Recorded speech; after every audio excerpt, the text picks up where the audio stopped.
Bismillahirrahmanirrahim. Assalamualaikum warahmatullahi ta'ala wabarakatuh. Alhamdulillahirabbil alamin wa bihi nasta'in ala umuri dunya waddin. Wassalatu wassalamu ala sayyidina Muhammadin sayyidil mursalin wa imamil muttaqin wa alihi wa sahbihi ajma'in wa tabi'in bi ihsanin ila yaumiddin, amma ba'du.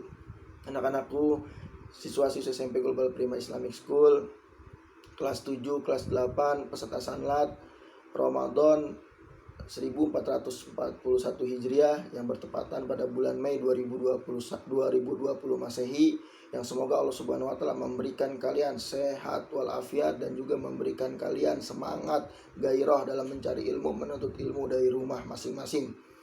Ya, kemudian Allah Subhanahu wa taala semoga memberikan kepada Dewan Guru SMP Global Prima Islamic School sehat walafiat, berkeberkahan, rahmat, dan juga Allah Subhanahu wa taala memberikan perlindungan dari malapetaka, bala dan musibah kepada Dewan Guru SMP Global Prima Islamic School. Amin ya rabbal alamin.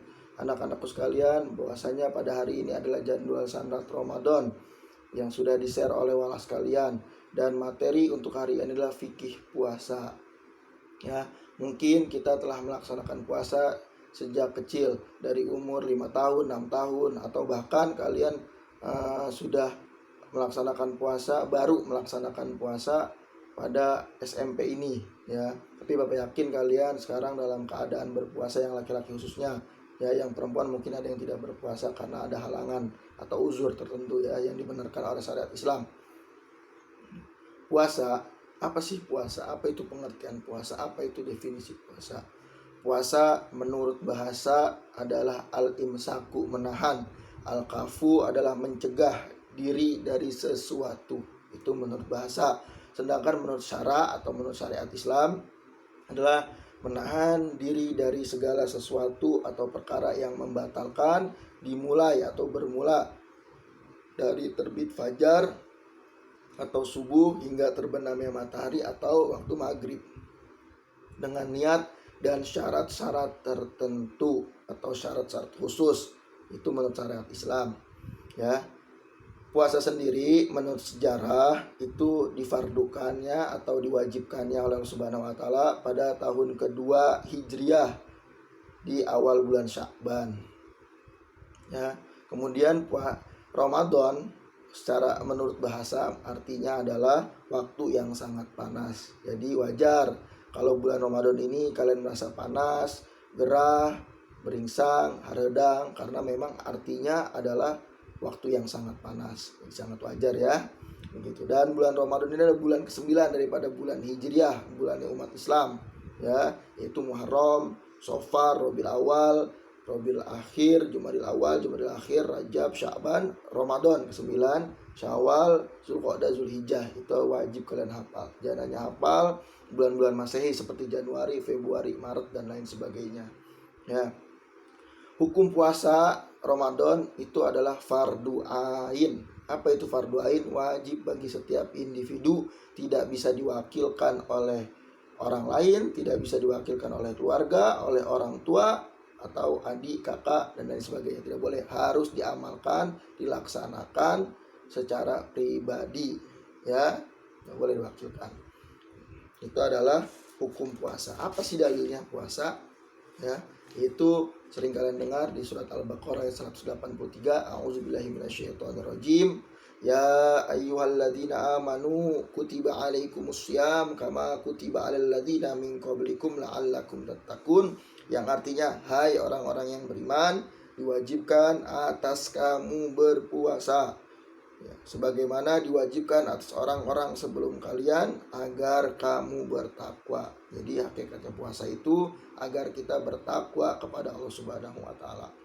Dan juga ada sabda hadis dari baginda Nabi besar Muhammad SAW yang berbunyi, an Ibnu Umar radhiyallahu ta'ala anhu qala Rasulullah sallallahu alaihi wasallam, buniyal Islam alal khamsin, syahadati alla ilaha illallah wa anna muhammadar rasulullah wa iqamis shalah wa itaiz zakah wa hajjil baiti wa shaumi ramadan. Yang artinya dari Ibnu Umar radhiyallahu ta'ala anhuma, beliau berkata, Nabi Muhammad SAW bersabda, Islam dibangun atas 5 tiang, ya. Yang pertama adalah syahadat, bersaksi bahwasanya tiada Tuhan selain Allah dan Nabi Muhammad adalah utusan Allah atau Rasulullah. Yang kedua, menegakkan menjalankan sholat. Yang ketiga, membayar zakat. Yang keempat, berhaji. Dan yang kelima, puasa Ramadan yang sedang kita laksanakan ini. Kemudian dalam berpuasa itu ada syarat wajib puasa. Syarat diwajibkan seorang puasa itu ada 4. Yang pertama adalah orang Islam. Orang Islam itu wajib berpuasa. Yang bukan Islam, orang kafir tidak wajib berpuasa. Yang kedua adalah mukalaf. Apa itu mukalaf? Mukalaf itu adalah balik. Balik itu sampai umur dan berakal. Apa itu berakal? Tidak gila. Jadi kalau ada orang yang sudah sampai umurnya balik, ya, kemudian dia berakal tidak gila, maka dia wajib berpuasa. Yang ketiga, sehat dan mampu. Sehat atau mampu berpuasa. Ketika ada orang sehat, ya, dan dia mampu berpuasa, maka dia wajib berpuasa. Tapi ada orang sakit, yang sakit ini menyebabkan dia tidak mampu berpuasa karena khawatir, ya, sakitnya semakin parah atau mengakibatkan meninggal dunia, maka dia tidak wajib berpuasa, boleh tidak berpuasa, ya. Keempat adalah orang yang mukim. Orang yang mukim itu adalah orang yang tidak dalam keadaan berpergian, ya, tidak dalam keadaan safar, tidak dalam keadaan pesiran, atau orang yang disebut musafir, ya. Ini dia tidak diwajibkan berpuasa. Tapi kalau dia dalam keadaan berpergian, dalam keadaan safar atau musafir, maka dia tidak diwajibkan puasa. Seperti halnya kita pulang kampung, ya, dikhawatirkan kita tidak kuat puasa, maka kita tidak wajib berpuasa.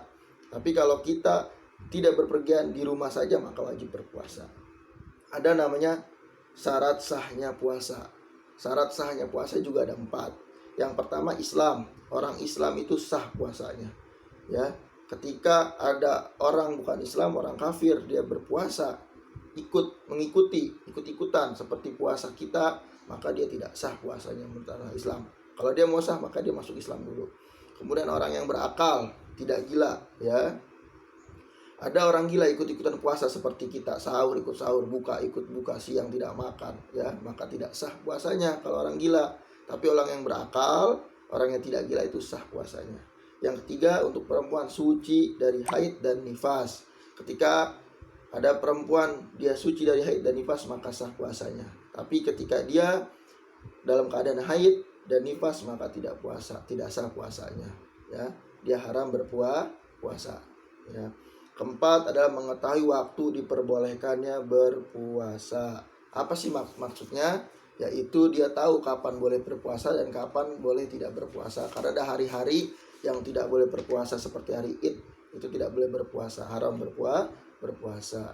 Nah, kemudian ada rukun puasa. Rukun puasa itu ada 2. Yang pertama adalah niat di malam hari setiap malam, ya. Jadi kita wajib berniat di malam hari setiap malam. Habis tarawih boleh, habis sahur boleh, sebelum imsak juga boleh, malah lebih bagus, ya. Kita wajib.